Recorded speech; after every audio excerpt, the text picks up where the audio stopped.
ሉል ይባላል። የትምህርት ቤታችን ቆንጆና ኩራተኛ ተማሪ ነው። ብዙም አያወራ፣ ብዙ ጓደኞች አሉት። እኔ ግን የልብ ወዳጁ ነኝ።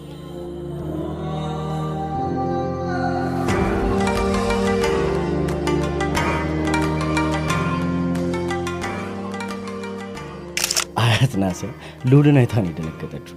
በፍጹም ልቧን የምታፈቅረው ማንም ትሁን ማን እሱን ካየችው እርምጃዋ አይገባል።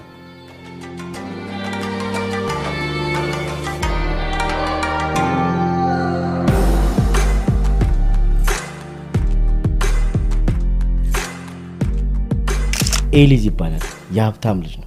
የሚጠላው ደሃ ሰው ነው። የሚወደው ደግሞ ኪዱንና ለኪዱ ሲል የማይከፍለው መስዋዕትነት የለም። የማያስፈልጋትንም የሚያስፈልጋትንም የምትጠይቀውንም ማትጠይቀውንም በፍጥነት ነው የሚያደርገው።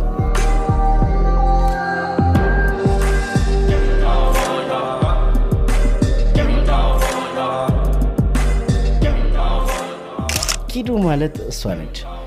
ጎልዲገር ነች። ከባድ ልጅ ነች።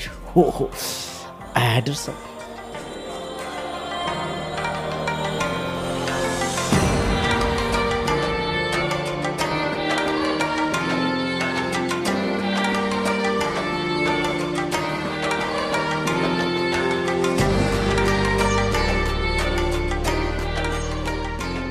የኦዞን መሳሳት እኮ የመጣው ከልጁ የሚመጣው ጭስ እንደሆነ የ10ኛ ክፍል ማትስ አስተማሪ ነግሮኝ ነበር።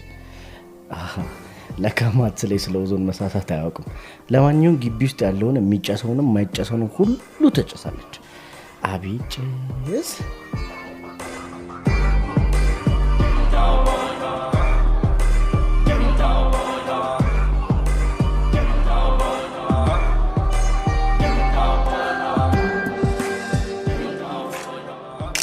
ወይኔ ኢፍራታ፣ ይህን መሰለ ድምፃዊ ባለበት ሀገር እናንተና ዘፋኝ ተባሉ አይደል? ያሳዝናል። እንደ ድምጿ ጸባዩዋ ልስልስ ያለ ነው። የሁሉም ተማሪ ጓደኛ ነች።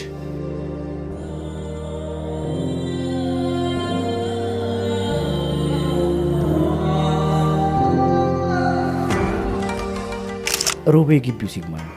ሲግማነቱ በጣም በዝቷል። የሁሉም ነገር ተቃራኒ ነው። የሮባ የሚገርመው ስለ ሲግማነት ብዙም እውቀት የለውም። ሲያሳዝን ግን